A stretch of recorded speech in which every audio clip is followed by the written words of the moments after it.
gente aprende na termodinâmica, nessa termodinâmica que nós vamos estudar e que vocês vão aprender aqui nesse curso, é claro que existem outras termodinâmicas, termodinâmica de processos fora do equilíbrio, mas essa termodinâmica que a gente está vendo aqui, um sistema ele vai trocar energia com a vizinhança através de calor ou através de trabalho. A expansão está associada a trabalho. Para que haja expansão, é necessário, né, que você tenha, de alguma forma, você tenha que gastar energia para que essa expansão aconteça. Então, um gás, por exemplo, numa expansão, vocês aprenderam o ciclo de Carnot no ensino médio? Não aprenderam? Sim, aprenderam. Mas um ciclo de Carnot no cursinho. Máquinas térmicas, o ciclo que vocês aprenderam na máquina térmica é o ciclo de Carnot. Eu tenho expansões isotérmicas e expansões adiabáticas nas etapas de expansão, ou na etapa de expansão. Então, essa expansão do universo, nesse modelinho simplificado da gente, à medida em que o universo expande, a temperatura dele diminui. E as primeiras, a partir de um certo momento na história do Big Bang, na história da criação do universo, a temperatura é suficientemente baixa para que os primeiros núcleos atômicos comecem a se formar. Porque se a temperatura é muito alta, não há como as partículas interagirem.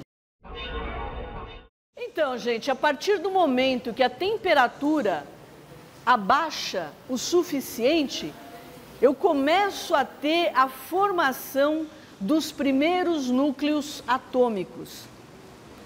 E só quando a temperatura do universo está suficientemente baixa, é que esses núcleos atômicos começam a capturar elétrons que foram formados em momentos anteriores. Porque se a temperatura do universo é muito alta, todas as partículas que vão sendo formadas têm uma energia muito maior do que a do potencial atrativo, que as mantém presas a um próton, por exemplo. O que eu estou querendo dizer para vocês é o seguinte: imagina um solo que tem um buraco. E imagina que eu vou colocar uma bolinha aqui, que está se deslocando nessa direção.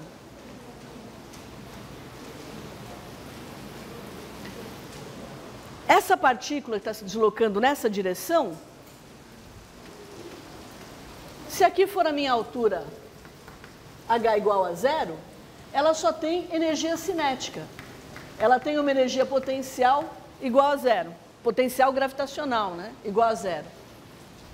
Se a energia, e essa energia potencial aqui, é dependente da profundidade desse poço aqui. Tá certo? Então, se a energia cinética dessa bolinha for muito grande, o que vai acontecer? Ela vem, entra no buraco e passa reto. Ela não é presa, não fica presa nesse buraco. Mas a partir de um valor de energia cinética, ela vem e vai fazer isso aqui. Vai ficar presa dentro dessa partícula, dentro desse buraco. Tá certo? Quando isso aqui vai acontecer? Quando a energia cinética for menor que a atração gravitacional. Então é preciso que o universo se resfrie o suficiente para que uma partícula fique presa no potencial atrativo da outra. Isso aqui é um poço que representa um potencial atrativo. E, na verdade, é um potencial atrativo porque é o potencial gravitacional. Diga. Tudo bem que para formar os núcleos a gente teria que ter uma baixa energia, mas com essa baixa energia, por que os elétrons não iam acabar sendo agregados no núcleo, em vez de ficar no elétron? Eles não chegam sequer a ser atraídos para o núcleo. Eles têm uma energia tão grande que eles não sentem o potencial atrativo do núcleo. Então, eles não, eventualmente, se eu entendi a tua pergunta, eventualmente você pode ter tido efetivamente aniquilamento de matéria desse jeito. Mas do ponto de vista da formação dos átomos, isso não é significativo. Depois que o elétron é capturado, a gente vai ver, eu espero falar muito brevemente para vocês do átomo, dos modelos de átomo, né? Mas o primeiro modelo de átomo que descrevia mais ou menos do jeito como a gente enxerga hoje é o modelo de Rutherford, que encarava que o núcleo era a porção que concentrava a carga positiva e os elétrons ficavam em órbitas ao redor desse núcleo. Mas foi o Bohr que introduziu a ideia de que você só teria, de que esses elétrons eles ficariam alojados em camadas e que você só poderia ter transições para camadas mais externas a partir da absorção de energia. Aí, nesse caso, a tua pergunta é, mas por que existem essas camadas? Porque o elétron não é atraído. Quando a gente olha os primórdios da mecânica quântica, eu não vou colocar na lousa porque é um complicativo a mais, mas a órbita do elétron, se você associa a um elétron uma onda, né, se você pensa que esse elétron pode ser descrito por uma onda, essa onda, ela tem essa circunferência dessa órbita, ela tem que ser um múltiplo inteiro desse comprimento de onda, porque senão essa onda, ela faria interferência e se destruiria. Então existem órbitas que são estáveis, porque essa circunferência da órbita é um número inteiro do comprimento de onda da função que descreve esse elétron.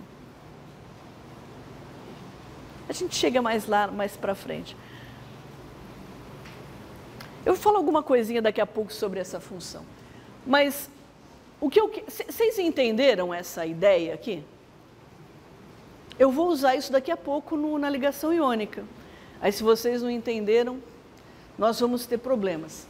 Mas, de uma maneira geral, a energia cinética, ela é associada, por causa disso, a um potencial repulsivo. Quanto maior a energia cinética, menor é a chance de uma partícula interagir com outra. Então, suponha que a Jéssica fosse um núcleo carregado positivamente a um elétron. Se a minha energia cinética é muito alta, eu até posso sentir a atração eletrostática do núcleo. Eu desvio a minha rota, mas eu não sou atraída por aquele potencial atrativo. Ao passo que, se eu tenho uma energia cinética menor, então eu começo a sentir o potencial atrativo e a minha energia cinética não me permite escapar. E aí, com isso, esse elétron é aprisionado nesse núcleo. Tá certo? Então, essa energia cinética, nessas interações, ela está geralmente associada com repulsão. Repulsão entre partículas, repulsão entre moléculas.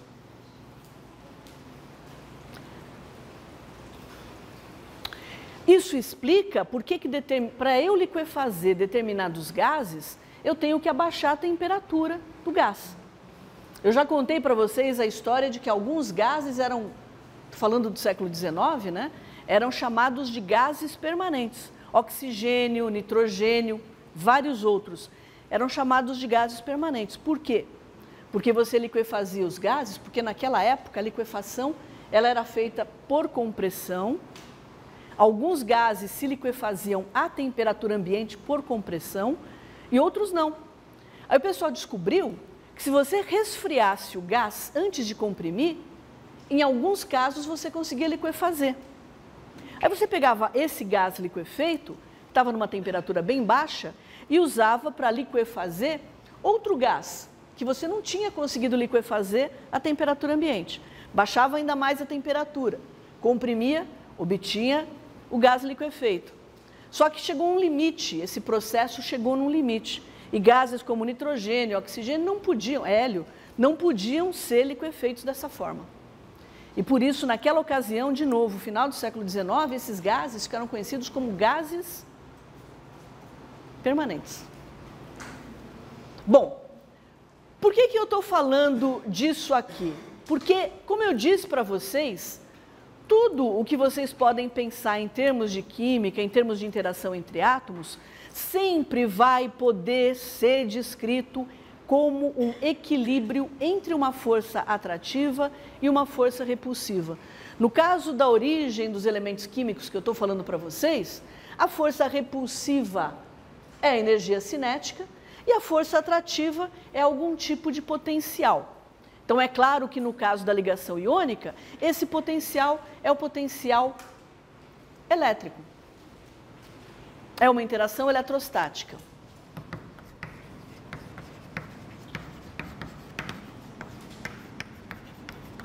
Só estou completando aqui. E quando eu falo só troca, é só troca com a vizinhança, tá?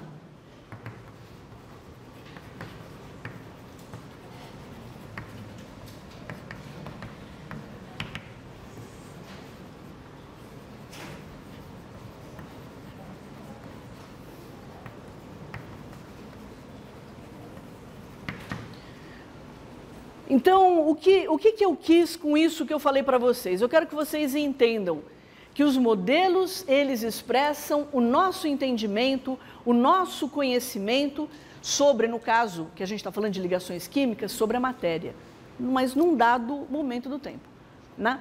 No final do século XIX, no começo do século XX, físicos importantes diziam que nenhum trem poderia andar com uma velocidade maior do que 36 km por hora, porque senão os passageiros não iam conseguir respirar, né? Por quê? Porque era esse o modelo que era o que o entendimento permitia na época, né? Então, a ciência, em primeiro lugar, é uma coisa móvel, graças a Deus, mutável, também muito bom, e que serve também para mostrar para a gente não pode ser arrogante, que a gente sempre está aprendendo um pouquinho mais. E mesmo quando a gente considera os modelos mais atuais para a descrição da matéria, esses modelos, eles são só isso, são só modelos, tá certo? Descrevem bem a matéria, mas são só modelos, e que podem mudar daqui a 20, 30, 40, 50 anos. Bom, para vocês terem uma ideia, desculpem, né? A mecânica quântica é uma ferramenta bastante poderosa, tal, mas hoje, por exemplo, não há um consenso sobre o significado daquela função, por exemplo. Há ótimos artigos na literatura sobre isso. Mas então a matéria, ela tem um comportamento de onda? Não é isso que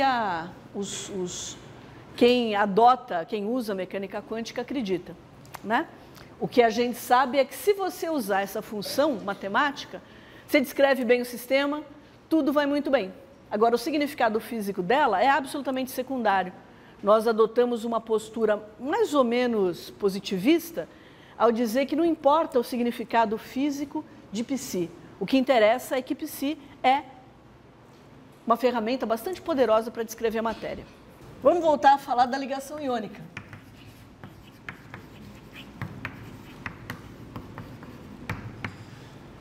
Porque nós vimos na aula de sexta-feira que o modelo que nós adotamos para ligação iônica parte da lei de Coulomb, né? De uma força que é proporcional ao produto das cargas e inversamente proporcional ao quadrado da distância que separa essas cargas. Para a ligação iônica, nós vimos que a distância que separa essas cargas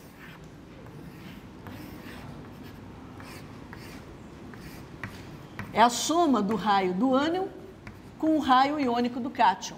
Isso aqui é a distância da ligação iônica. E nós vimos que a força dessa ligação, ela é proporcional ao produto das cargas do cátion e do ânion, dividido pelo quadrado da distância. Essa força, quando eu vou descrever uma força que é atrativa, então eu estou imaginando que as cargas têm os sinais opostos, essa força aqui, quando ela for atrativa, eu vou falar de um jeito diferente, olha. Ao invés de eu descrever a força, porque é mais ou menos óbvio que quanto mais intensa for aquela força, mais forte é a ligação iônica.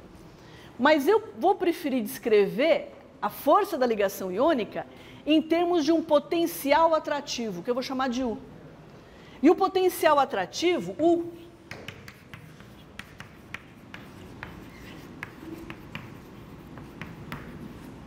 esse potencial atrativo, ele tem uma relação com a força, que eu vou poupar vocês, ele é igual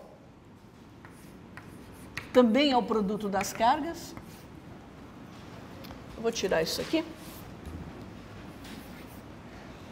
Mas dividido pela distância só. Se eu for fazer uma curva agora, que representa esse potencial atrativo com a distância,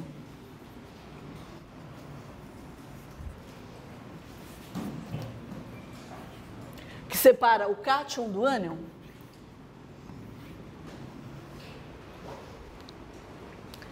eu vou começar olhando só o potencial atrativo entre um cátion e um ânion. E o que vai acontecer?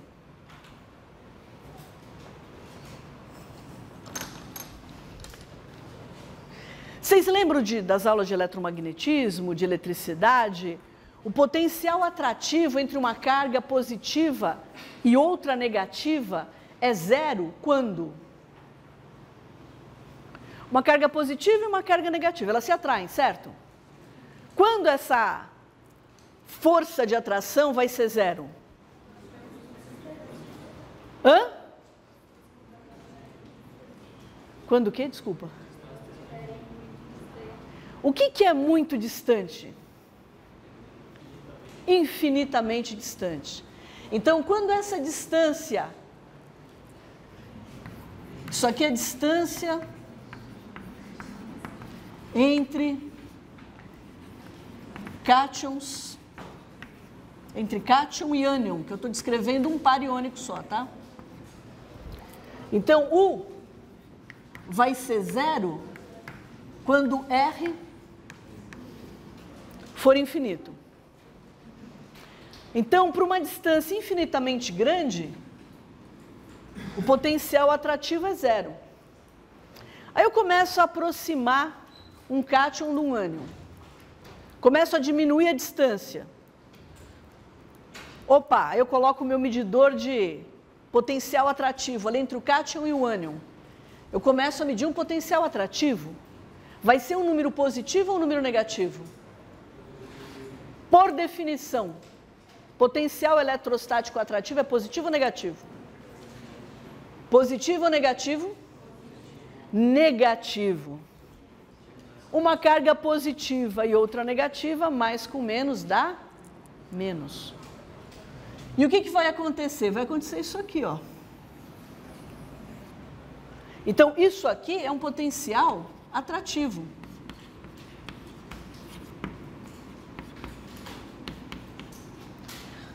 E se a minha ligação iônica fosse descrita só por uma equação, desculpa, né? Fosse descrita só por uma equação desse tipo, eu teria, porque essa curva em amarelo aqui, ela tende assintoticamente para menos infinito, quando a distância R vai a zero. Então, esse potencial atrativo, ele tende a menos infinito, quando o R tende a zero, né? Isso levaria à aniquilação do cátion e do ânion, porque seria um potencial infinitamente atrativo, leva ao aniquilamento, não é? Então é óbvio que eu não posso usar aquela equação ali. Eu tenho que fazer, eu tenho que introduzir aqui alguma coisa que freie esse potencial atrativo, porque senão o meu par iônico não vai se formar. Eles vão virar energia, provavelmente, né? Então eu não posso usar essa equação que só tem um potencial atrativo. Eu tenho que fazer uma correção nessa minha equação aqui. E a correção que eu vou fazer é acrescentar aqui um termo que eu vou chamar de R, que está relacionado a um potencial repulsivo.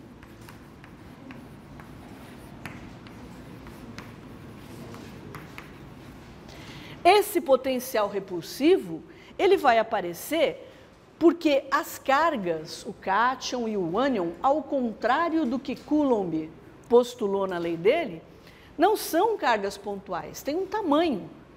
Então, a partir de uma certa distância entre cátion e ânion, um átomo, um íon, começa a perceber a eletrosfera do outro íon.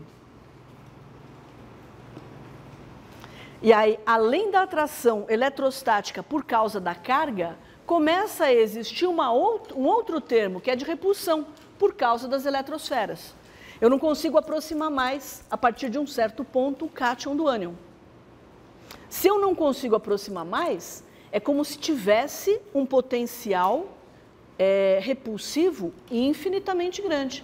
Do mesmo jeito como eu tenho aqui uma tendência a um potencial atrativo infinitamente grande quando o R diminui. Então, se a dependência desse potencial repulsivo com a distância entre o cátion e o ânion fosse igual à do potencial atrativo, quando eu somo os dois, daria o quê? 0. Eu não teria ligação nenhuma. Mas a gente sabe que tem ligação, né? A gente usa cloreto de sódio em casa, tem uma série de compostos iônicos dos quais a gente já falou, a gente sabe que existem.